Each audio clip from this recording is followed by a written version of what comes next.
Alright lads, welcome back to another War Thunder vehicle review.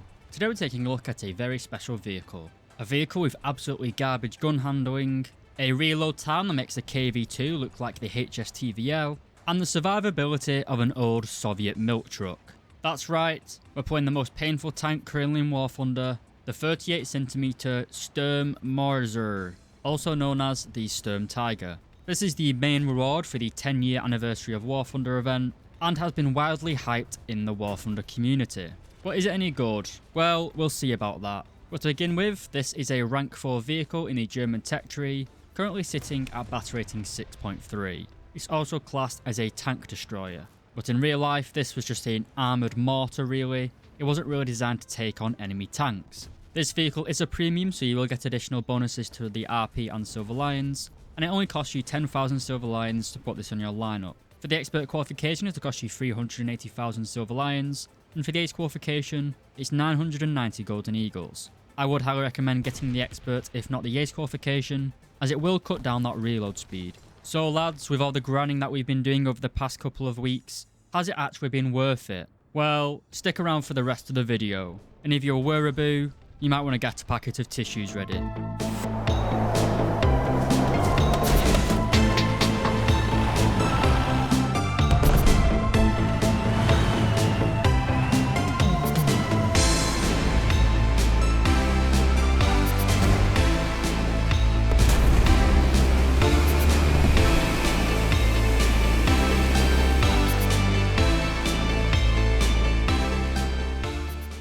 Alright lads, welcome back. The ShturmTiger is powered by an engine producing 700 horsepower. Combined with the vehicle's weight of 65 tons, gives you a pretty bad power to weight ratio of 10.8 horsepower per ton.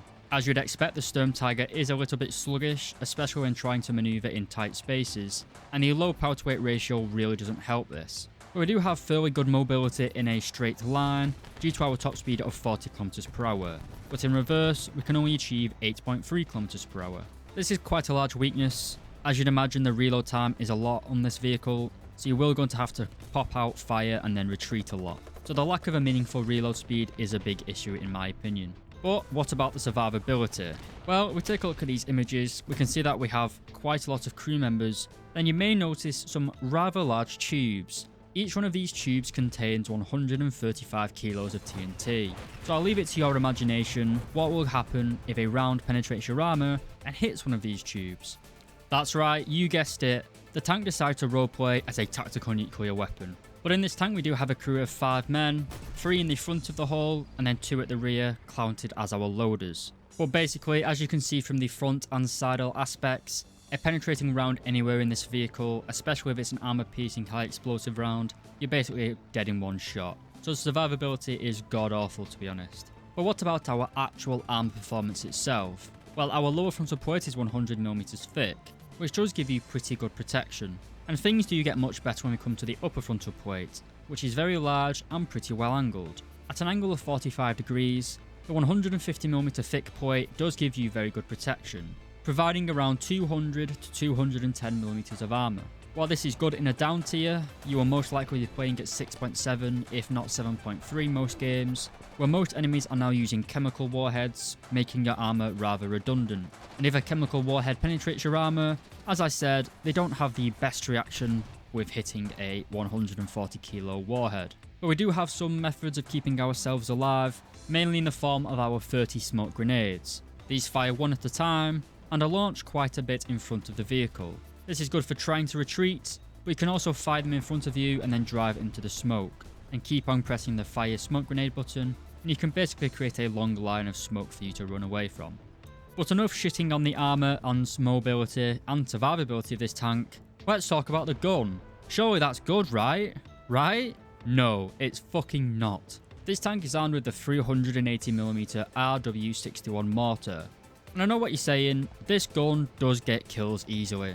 It does, there's no way around that. If you actually manage to get a round on target, you will most likely kill them in a single hit. But, it is so infuriating trying to actually get a kill with this thing.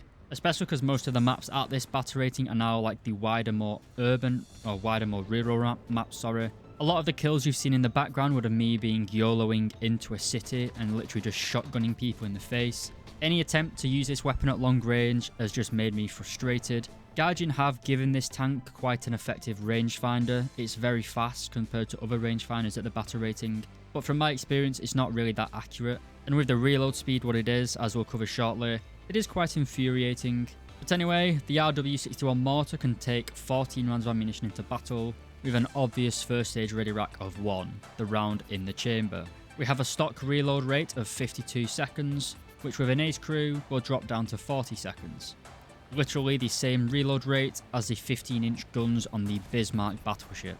You'll see there in the horizontal guidance characteristics, which is basically how many degrees you can traverse the gun left or right, and it's a grand old massive total of 3 degrees. This means you will have to rotate the entire tank to get an accurate shot. This means if an enemy is at close range, you will basically just have to traverse the tank and hope that your gun is on target. And it's no better for our vertical guidance characteristics, which has 0 degrees of gun depression, which means you will have to expose the entire tank to shoot anybody below you. This means you can't even really use ridgelines to keep in cover. But as I said, this tank was designed as a armoured mortar really. That is why this tank has 65 degrees of gun elevation, but 0 degrees gun depression. It wasn't made for just driving up to enemy tanks and shooting at them. It was a mainly anti-infantry and anti-structure weapon. But what about the ammunition? Surely that's incredibly powerful. Well, the 38cm RSPGR 4581, another catchy naming from the Germans there. Each one of these shells weighs 245 kilos, which means they had to be reloaded with a crane in real life. They travel very slowly, being mortars after all. They only travel at 250 meters per second, which makes it incredibly hard to actually hit a target at long range. You will have to literally pray to whatever god you believe in that your enemy just sits still and starts alt-tabbing doing something to get a kill at long range. If an enemy is maneuvering, there's almost no point even firing at long range. Just try and close the distance and get a shorter range kill. But this round does contain 135 kilos of TNT, but it gives it a rather depressing 83mm of penetration. This is much lower than I was expecting, especially considering some other tank rounds which have like 8 kilos of TNT can penetrate 50mm. 135 kilos of TNT in my opinion, bear in mind this is a non-expert opinion, probably should penetrate more than that. But hey ho, Gaijin make the game, it's them not me.